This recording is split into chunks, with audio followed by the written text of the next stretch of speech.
Les troubles mentaux mis en lumière dans ces vidéos touchent également votre famille, vos amis ou vos proches en général. Apprenez à les repérer. Reconstruisons la famille africaine au sens large. Bonne écoute. Blaf 107, Africains, Africaines, Afrodescendants, Afrodescendantes, bonjour, comment allez-vous? J'espère que vous avez le soleil dans la tête. Le dropshipping en Afrique. Alors, on parle de dropshipping, mais il y a aussi beaucoup d'opportunités sur le continent et au sein du monde noir d'une manière générale. Vous savez, quand je parle du continent, mais en fait, je parle du monde noir d'une manière générale, hein. Il y a énormément d'opportunités. Que vous soyez sur le continent, dans la Caraïbe, quel que soit le pays où vous vous trouvez, il y a des opportunités au sein même du monde noir, hein. Alors ça ne veut pas dire qu'il faut se limiter au monde noir, non, mais il y a aussi beaucoup d'opportunités, des choses que vous pouvez tout à fait développer, et c'est exactement ce que beaucoup d'afrodescendants, les afrodescendants que je décris dans ces vidéos, ils ne veulent pas justement que vous réalisiez votre potentiel. C'est malheureusement l'héritage que nous avons. Ça a déjà été dit, hein, la colonisation, l'esclavage, etc., etc., etc. Eh ben, ça a laissé des traces, quoi qu'on en dise. Moi, je suis de ceux qui pensent que il faut avancer, hein. On peut pas non plus se reposer là-dessus. C'est pas parce qu'il y a eu l'esclavage, la colonisation que c'est foutu. Faut arrêter. C'est tout à fait réversible, hein, tout ça, hein. Les dommages qui sont psychologiques, qui sont gravés dans nos têtes, sont réversibles. Il faut arrêter. Malheureusement, il y a une catégorie d'afrodescendants qui, eux, veulent rester dans ces troubles mentaux. On les voit tous les jours. Comme je le dis dans tous ces audios, ces personnes sont parmi nos amis, nos familles, nos voisins, nos collègues. Ce sont eux qui calomnient leurs semblables, qui descendent complètement leur communauté et qui, comme je l'ai dit, hein, qui, au sein des autres communautés, vont salir le monde noir. Vous devez le savoir.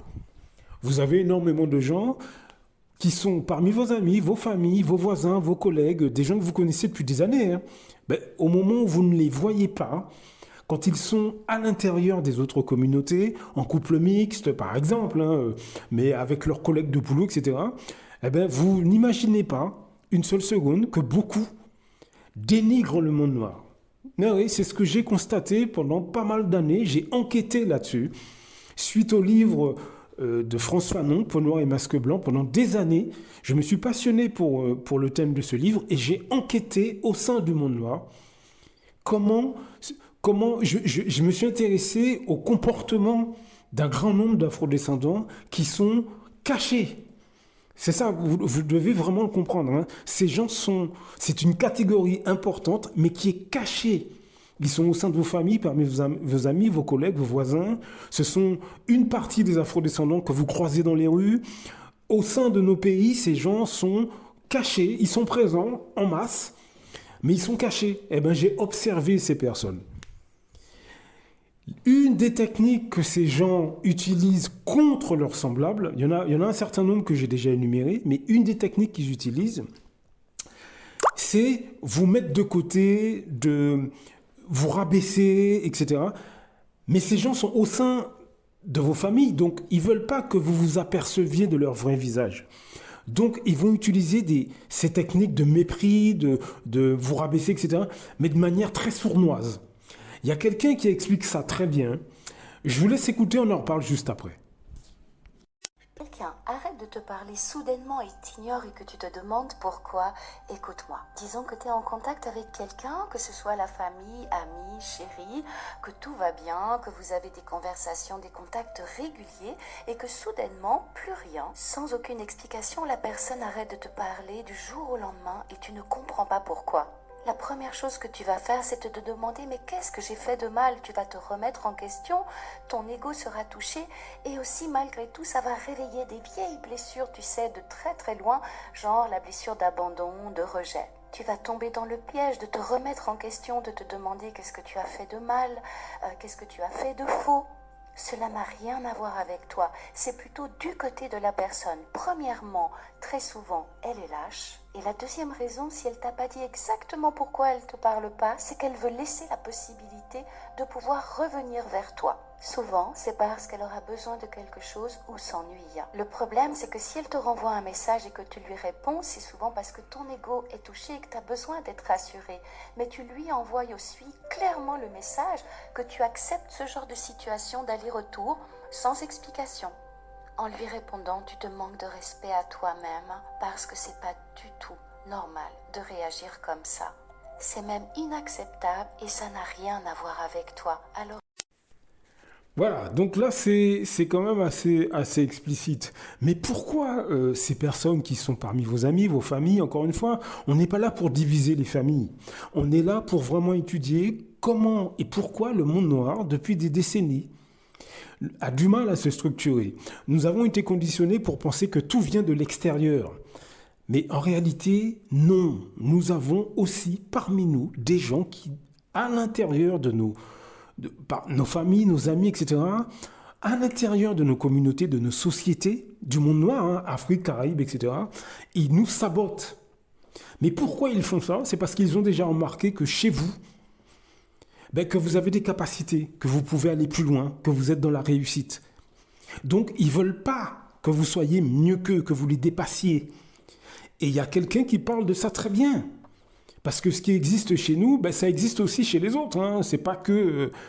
Il y a quelqu'un qui parle très bien de ça, c'est Franck Nicolas. Je vous laisse écouter, on en reparle juste après.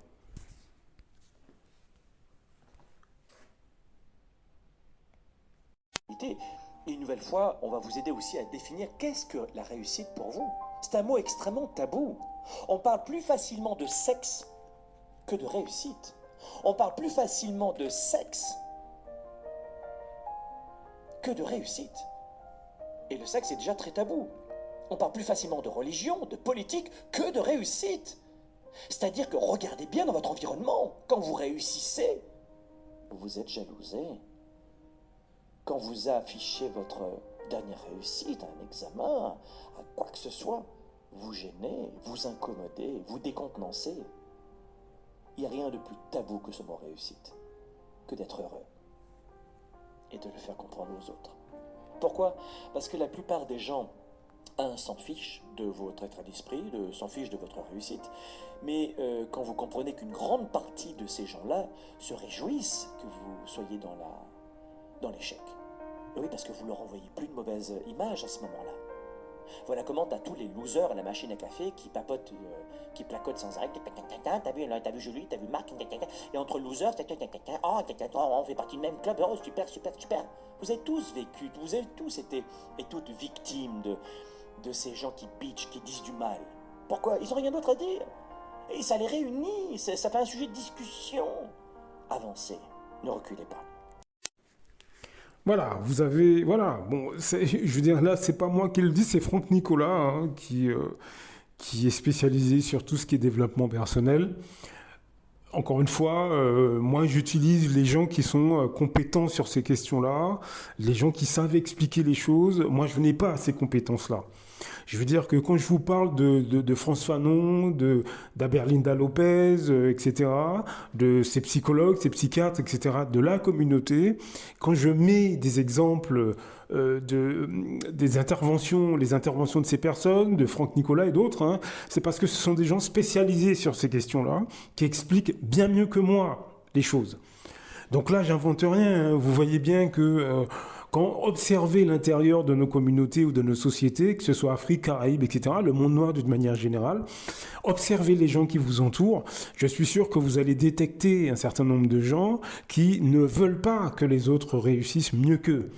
Eh ben, il faut que vous sachiez qu'à l'échelle de notre communauté, quel que soit le pays, hein, il n'y a pas que en France, mais à l'échelle de nos sociétés, que ce soit Afrique, Caraïbes, Guyane, Madagascar, ce que vous voulez, eh ben, nous avons chacun de nos pays respectifs une catégorie de gens qui refusent totalement la réussite de leurs semblables. Malheureusement, ces personnes sont aussi cachées au sein de vos familles, parmi vos amis. Et ce sont eux qui font le plus de dégâts.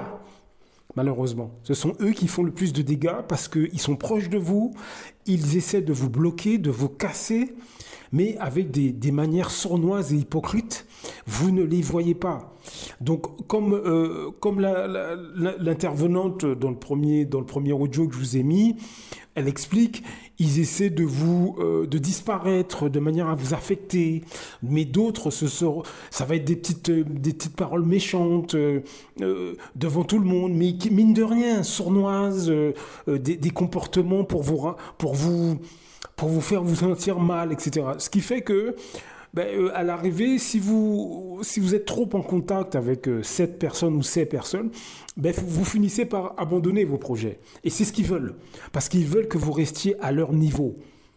Donc voilà ce qui gangrène, un des problèmes qui gangrène depuis longtemps le monde noir d'une manière générale, c'est ce type de personnes qui sont malheureusement cachées parmi vos familles, vos amis, vos voisins, vos collègues. Le truc, c'est que vos voisins ou vos collègues, vous n'êtes pas avec eux dans la maison. Donc à la limite, ça a un impact, mais beaucoup moindre, bien moindre. Par contre, les membres de votre famille, si vous êtes en couple avec quelqu'un comme ça, si vous côtoyez des frères et sœurs qui sont comme ça, des oncles ou des tantes, des pères ou des mères que vous voyez régulièrement, je vous assure qu'au bout d'un moment, ça va vous affecter. Et malheureusement, depuis plusieurs générations, nous avons cette catégorie de personnes parmi nous. Alors vous avez ceux qui sont inconscients de leur comportement, mais vous avez un bon paquet qui sont tout à fait conscients. C'est de la méchanceté. Encore une fois, c'est d'après mes observations, ce que je vous dis là. D'après mes observations sur une longue période, nous avons ce type de personnes parmi nous.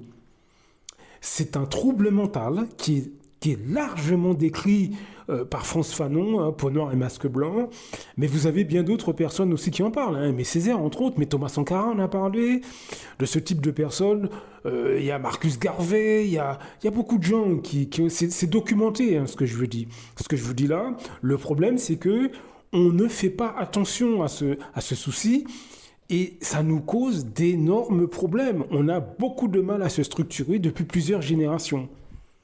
Parce que vous avez des afrodescendants qui défendent les intérêts des autres communautés.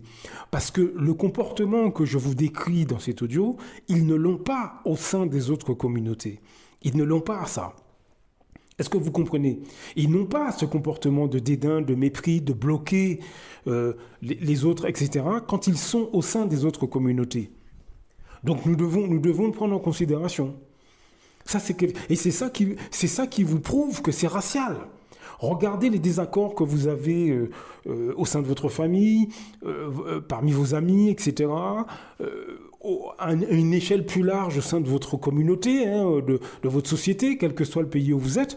Je vous assure que quelqu'un d'une autre communauté qui arrive dans nos milieux et qui a le même problème, mais c'est réglé en 5 minutes.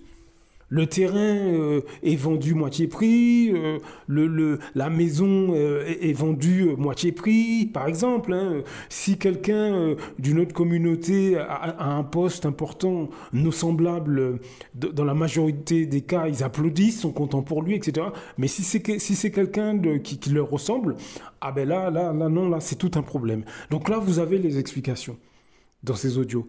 Allez voir un peu Franck Nicolas qui parle beaucoup de réussite et de succès. Donc voilà, gardez en tête vraiment que c'est une maladie mentale. Blaf! À très bientôt. Beaucoup d'Africains se lèvent contre des autres Africains. C'est généralement à travers la corruption. L'Europe, l'Occident le sait. La meilleure façon de faire tomber un Africain qui se lève pour les intérêts des Africains, il faut aller corrompre ses amis ou ses compatriotes. C'est comme ça que c'est toujours à cause de l'argent. Celui qui a fait tomber Sankara, il a fait beaucoup. C'est parce qu'il voulait être Sankara à la place de Sankara.